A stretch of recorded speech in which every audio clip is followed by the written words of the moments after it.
Hello. In the earlier lecture, we have seen the concept of blending, and in this lecture, we are going to see the machines that are used for mixing or blending. And these machines, most of them are used in zone 3.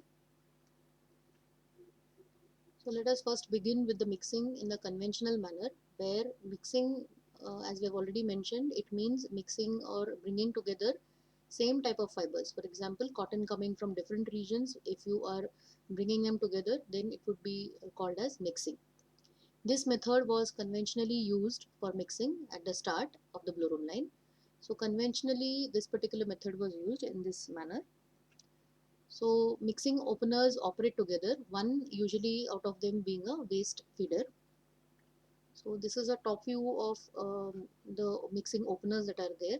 One can see here 4 openers over here, and out of that, one of them is a waste feeder. And similarly, each opener is supplied with bales. So we can see there are bales that are laid down in front of it, are supplied with bales, and the output after opening flows onto a common conveyor belt. So this is a conveyor belt onto which, so these are the bales that are shown here. They are laid down in front of the hopper feeders, and they are after coming out, they will come onto a common conveyor belt. So this is how this will look like. This is the common conveyor on which each hopper or each opener will feed their material or output, whatever comes out is being taken onto this conveyor belt. Modern automatic bale openers require a special mixing machine in the blow room line. Now this was the conventional method, but if we look at the modern automatic bale openers that we have seen earlier, those kind of machines, since they already break up the material to a very small flock size, would only require a sort of mixing machine in the blow room line in zone 3, which we shall see during our lecture. If the bale openers, in this case, if the bale openers are provided with weighing equipment, then even different fibers, like for example, polyester and cotton can also be processed in a metered manner at this stage itself. So this was the conventional method of mixing or blending by using openers like this and laying out bales and then taking small parts of it and feeding them and getting them onto a common conveyor and then further processing of the material. So with this, let us see some mixing machines that would be required in case we are going to use an automatic bale opening system. In that case, one would require a mixing machine in zone 3 that we are just looking at, and one of the machines offered by Trutzler was MCP or MPM multi-mixer. So this is the image of the multiple mixer that is shown here. 6 to 8 adjacent chute or chambers are there. They are nothing but like pipes or transport ducts which would take the material into the system. In these there would be 6 to 8 adjacent chambers like this, one after the other, and chutes are filled successively. The filling height is maintained by sensors, so there would be sensors which would control the filling height, and the material is removed from each of these chutes simultaneously from the bottom, which will lead to a good long-term blend. Takeoff and beat up rollers under the chutes eject the tufts onto a conveyor belt. So whatever material is coming out of each of these chutes, here we can see there are 6. Out of this, these particular beaters or takeoff rollers will take the material and pass them onto the conveyor belt, which then further goes on to the next machine. So at the end of the machine, there is a simple suction or a cleaner. So at the end of this machine, one can apply a suction for taking out this material and feeding it to the next machine or the next zone. So with this, we shall look at one more mixing machine used for the same fibers as we have seen. Say again, let me repeat, it is used for maybe cotton coming from different regions. So in that case, this is the second machine that we are looking in zone 3, which would be useful in the case if we are using a bale opener of the modern type. And this machine has been offered by Reuters, and the model name is P70 Unimix. So let us take a look at this, the details of it. The machine is made up of 3 parts: a storage, an intermediate, and a delivery section. So tufts are fed into 8 chutes. We can see here this is the feed from where the material gets in. They are fed into 8 chutes, just like the previous machine by Tutzler. And these chutes are arranged side by side and is actually the storage section. That is the first section that we have mentioned in our earlier point here. The conveyor belt feeds the stock through the intermediate chamber into the spike lattice. Whatever material is coming down from these chutes here, it is taken onto a conveyor belt and is further fed to an spike lattice. And this particular chamber would be called as a intermediate chamber or the intermediate section. From here, this is the spike lattice that one can see. It is material is taken up by the spike lattice. So it is further opened by the action of the inclined spike lattice, that is this lattice, and the Evener roller. There is also an Evener roller here, 4, which will act along with the inclined spike lattice for better opening. Behind the spike lattice, there is a takeoff roller and a simple pneumatic suction feed to the next machine. So there is a takeoff roller here, which one can see marked as 5, and then a simple suction would take the material to the next machine. So in this case, we can see in the coming slides that the material is fed as if in the form of a stack mixing type that we have seen in the concept of blending, where material would be laid down in layers and a vertical section would be taken. So it will become more clear when we look at the coming slide. So when one can see over here, if there are 8 chambers, then the material comes in the form of from through the chutes here, and they are laid onto a common conveyor belt, one on top of the other, just like stack mixing, which we have seen under concepts of blending, where the material is laid one on top of the other. If we were to take a vertical section of this, then we would getting a representative sample from each of these layers, and that is what is being shown here. The vertical section is being taken by the inclined spike lattice here. So one must remember that these are not different fibers. These are only indicative. The colors are there only to show that how the material progresses in the machine and how it will lead to a long-term blending. So the difference in the colors that is shown here should not be misunderstood as different materials that are being fed. But it must be remembered that this is the material coming from the previous machine, which may be the same cotton mix that we have had over here, and they are only shown in different colors just to show the progression of the material through the machine. So the 90-degree deflection in the material flow creates a shift in the timing. So we can see that if suppose we are following this orange colored section over here, one can see since there's a 90 degrees deflection, the orange from the first chamber has already moved further, then the second chamber is just following it, and so on. So as this material also now it is looking at the same level, but when it will move further on, this first orange section would have moved somewhere over here, each one following the other. And if we were to take a vertical cross section out of it, one can see that if we were to take a vertical cross section at this stage near the inclined spike lattice, one can see that it is coming from differently colored material, like blue, then gray, and then orange, and this particular green or whatever.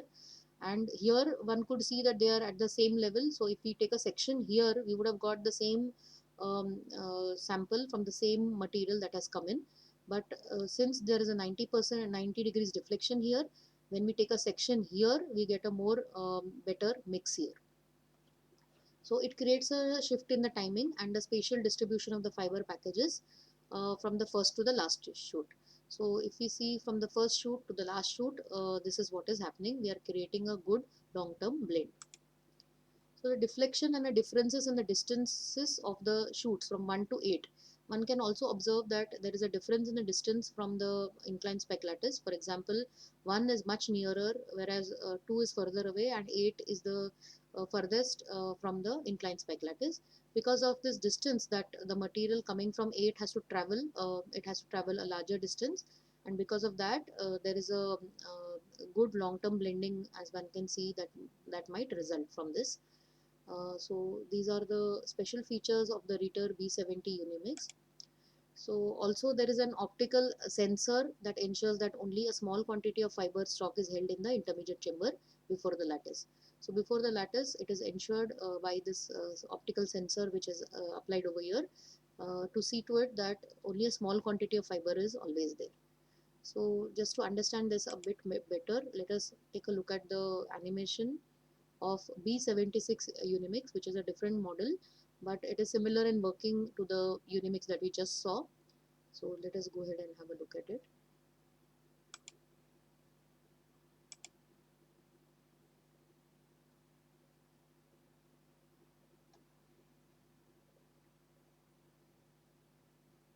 So one can see the modern bale opener. The machine is moving on the surface of the bales to take out the material. The tufts are then further fed via these transport ducts to one of the coarse cleaners, maybe. It could be Uniclean, and then it will go further the entry into the Unimix. The feed material comes in and is filled into the 8 chutes that are there inside. One can see the material going through. This is the inclined spike lattice, and if you observe the material coming out, it consists of all the colors.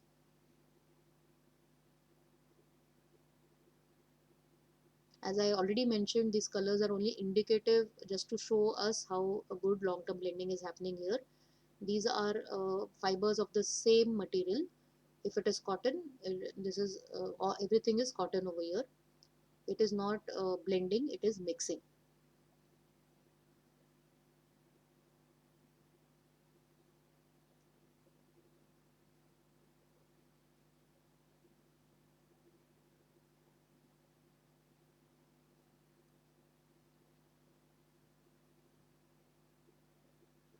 So further the material goes to the next zone or the next machine, which we shall see in our coming lectures.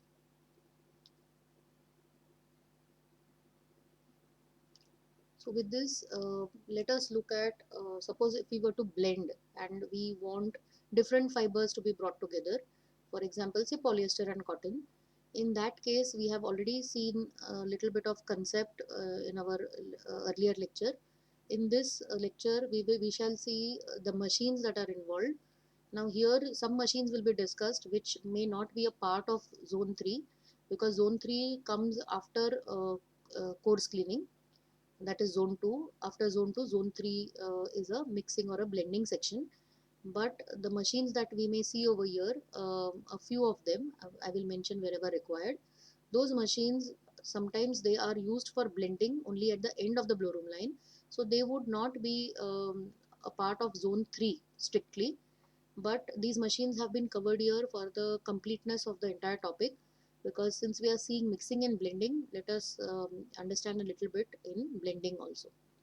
So what are the various stages of blending? We have seen just a sort of small revision here. We have seen various stages of blending, around 5 stages in our earlier lecture. So although there are various stages at which mixing or blending may be done, there are only 3 established stages for blending man-made fibers in the modern spinning installations. So let us see the typical process stages for tuft blending and sliver blending of cotton and polyester. So as I already said, we are going to see now blending of 2 different fibers, maybe cotton and polyester. So we are going to look at the process stages that they go into. We shall first give a superficial look at it, and then in detail as the lecture proceeds, we shall be seeing each one closely. So the first stage would be tuft or flock blending at the start of the blow room line. So if we are looking at the tuft blending, which would be at the start of the blow room line, then this would be the process sequence that we shall follow. We shall see it more closely in the coming slides. So cotton is marked in this color and polyester is marked in this color, and this the material as it proceeds, it is being shown here. So the second type of blending could be by tuft blending at the end of the blow room line. So if it is at the end of the blow room line, the represented picture would look like this, where cotton and polyester is being processed right up to fine opening, and then blending is happening. Then there is a third type or the stage of blending wherein it is called as sliver blending, and it is still in use in spite of the popularity of tuft blending. In the earlier lecture we have mentioned that tuft blending is quite popular now because it gives a good amount of longitudinal as well as transverse blending. but still sliver blending is used, because if we are going to blend natural and man-made fibers, sliver blending would be more ideal. So if we are going for sliver blending, this would be the process sequence or the stages that are there. Right up to a blending or a blending draw frame stage, the material would be processed separately and then joining together at blending draw frame. So we'll see each one of this in detail. Um, so the first one was tuft or flock blending at the start of the blow room line. Let us see how this works. This type of blending is done by using the weighing hopper feeders. These feeders are equipped with weighing devices so that the individual components are blended in metered quantities. In the earlier lecture, we have seen if we are going to feed metered quantities, there's a better control over the mix or the blend. And therefore, if we are going to use hopper feeders, then if it is having a facility of weighing device, then it would be a better option where we would get a better blend. At least two or more hopper feeders work together, delivering weighed material on the common transport belt that is further processed by the blow room machine. So just like the earlier arrangement that we saw that was used for mixing, the same arrangement where the hoppers are placed one beside the other, and the mixing is happening in each one of them. The opening will happen and it will come onto a common transport belt, which is further going to the next machines. And this shall therefore ensure actual intermixing here. And there would be also a mixing machine in the blow room line where this actual intermixing shall happen. So the line will go something like this. First it will be opened by these hopper feeders. Either one may have a weighing hopper feeder type or a normal one, and the material then will go further into the blow room line through a coarse cleaning, and then the next one would have a mixing machine to ensure actual intermixing. So this is how this image we have seen earlier, where two different types of materials were fed, and these are the two hopper feeders that are shown. And here it is important that the individual feeders deliver material with a similar degree of opening. Both these feeders, when they open out the material, it is important that the material is opened to the same extent, so that equal volumes of the tufts of the different components we are getting, so that we can ensure an even blend. So if the degree of opening is different for both of these hopper feeders, then the blending shall not be that good. As already discussed, due to the blow room process stages that follow, and this blending stage being at the beginning of the blow room line, there is always a risk of deblending. We have also seen there is always a problem called as deblending, and therefore this being the initial stage or the start of the blow room line where we are having tough blending, in that case we shall have a higher risk over here of deblending. Due to first reason would be rolling action, because all the machines that will follow this will have this rolling action which will try to deblend, and also because we are trying to blend together fibers of different characteristics, maybe cotton and polyester over here. In that case we shall find that there is a risk of deblending over here because of both these reasons. So with this, let us look at in detail the process stages that we had seen in our earlier slide. So here let us go one by one. This is the cotton material which is being first bale, or it is going through the bale opener. Similarly, even polyester will go through the bale opener, but both are going through separately. Then both of them will go through a metering device which will weigh the components precisely as per the required blend.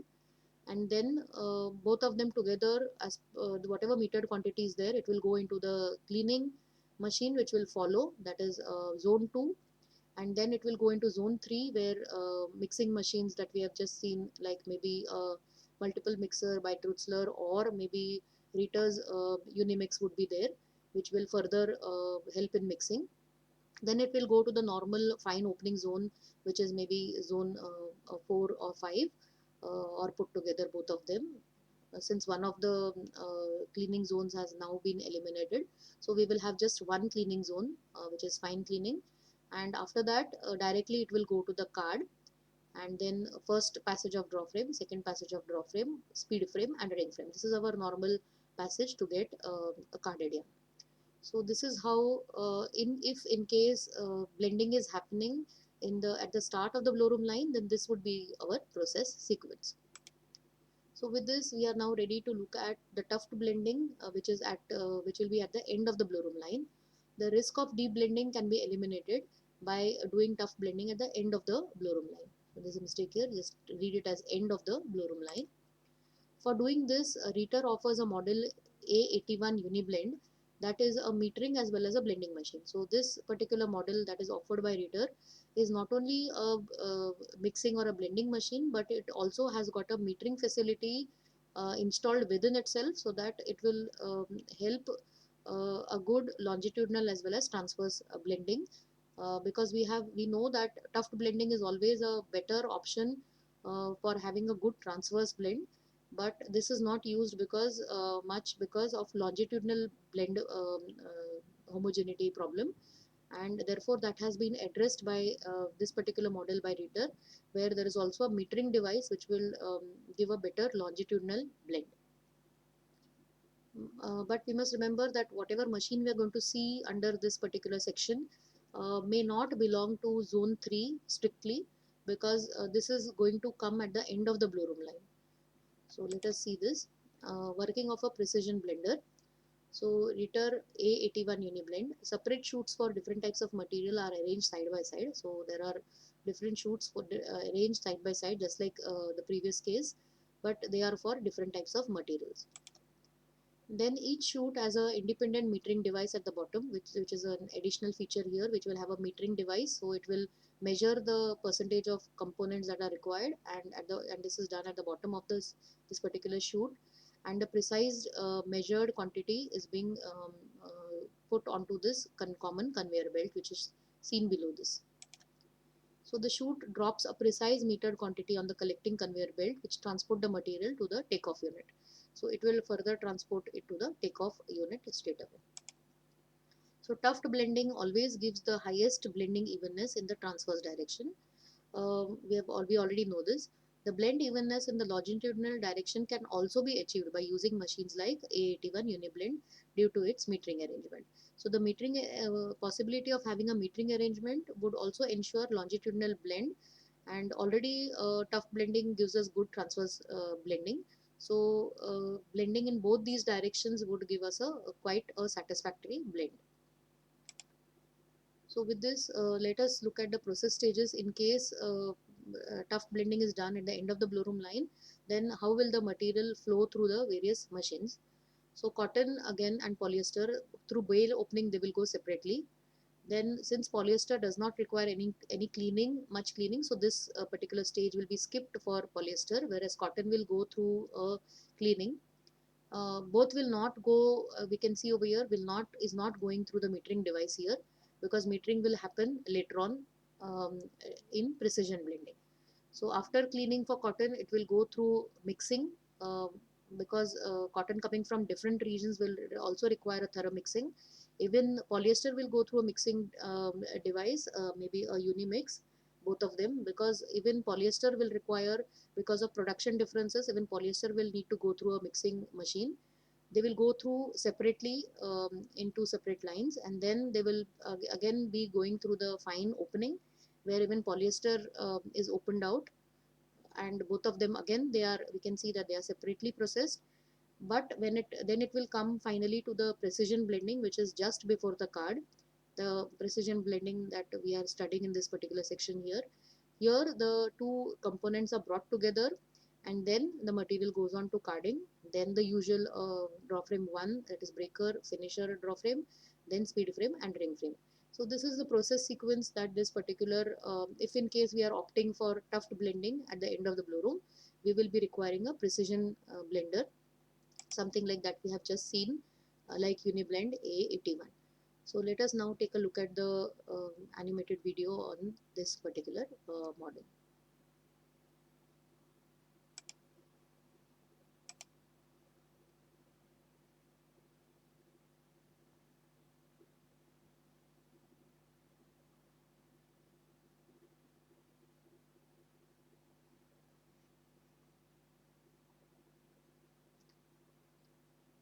So one can see the various installations here. Immediately we can identify the automatic bale opener. This is feeding a component 1 of cotton. So this particular cotton component will be going through these transport ducts, going through the first cleaner, and then it will enter the mixing unit, that is Unimix, and then again it will go through. Now this is our precision blender, where via two transport ducts the material is entering. It is just before the card. So we have this second component here, which is a man-made fiber, which will not require any kind of opening. We have seen that it will only go through a mixing device, or rather a mixing machine, and it will just go to the precision blender here. And this is the second component that we need to bring together. So both these components enter. Now they are going to be precisely measured and come out of the onto the conveyor, and from the conveyor it will be passed on. As we can see over here, it will come out now. And this material is then passed on to this particular further onto the machine, and it will go to the cards. It is being fed to the cards. So a blended material now is being fed to the card.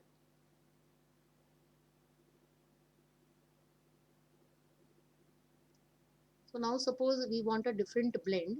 Here suppose there is a blend 2 and we need a 90-10 blend. Then in that case also there is a separate, this particular duct will be closed and the another one opened. There is one machine which will help bringing them together, and one can feed the card. So as we have seen, this particular precision blender is able to handle two different blend compositions at a given time. So it can maybe open up one side of the transport duct and feed a different composition of the material, the cotton and polyester, by precisely metering them and feeding it. And on the other hand, after some time it can switch over and give the different blend that was just seen, 90-10 if required. So it can handle two kinds of blends at the same time. So this was the model that Ritter has offered. So let us come to the third kind of blending, just for the completion of the topic on blending. Again, this is not a part of say zone 3 of the Valorum, but just for the completion sake of the blending topic, we shall see what is sliver blending. In sliver blending, an additional blending passage is inserted before the usual two draw frame passages of the breaker and the finisher draw frame. So this way image we had seen, one would require a blending draw frame just before our usual two draw frames that we normally go for. So this method of blending has an additional has an advantage that up to the draw frame stage, each component material can be processed separately on the machines. That is best suited for it depending on the characteristics.